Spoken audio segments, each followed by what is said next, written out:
Salut les gens, alors aujourd'hui on va faire un tuto rapido parce que j'ai fini plus tôt. Alors on va faire ce premier épisode sur un truc très simple, un hexaflexa... un flexa... Bon, vous avez de toute façon lu le titre. Alors c'est une figure géométrique très simple et très rigolote. Donc un hexagone qu'on peut décorer de toutes les manières, surtout pour les fêtes, ça peut être super sympa. Et en plus, c'est facile à faire. Donc je vais vous montrer ça tout de suite. Il suffit de prendre une feuille A4 classique et de prendre 4,3 cm à partir du bord pour dessiner une bande dans le sens de la longueur, comme vous pouvez le voir ici si vous n'êtes pas aveugle. Ensuite, sur le bord extérieur, on va tracer un point tous les 5 cm. Donc, moi, je vais le faire rapidement parce que j'ai laissé des marques. Sur la bande qu'on a tracée, on va dessiner 5 autres points décalés de 2,5 cm à partir du haut de la feuille afin qu'ils soient à peu près au milieu des points opposés.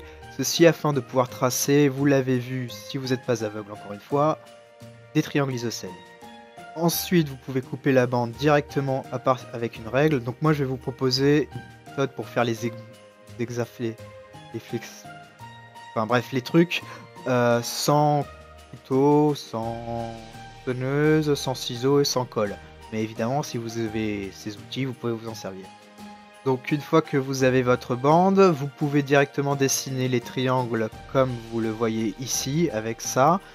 Et ne rien faire avec cette bande pour vous en servir en fait comme patron pour pouvoir décider plein de enfin, des trucs plus facilement. À cette étape, vous pliez selon les traits que vous avez fait. Après avoir pris votre bande, vous comptez 3 pliures, 1, 2, 3, et vous pliez vers vous.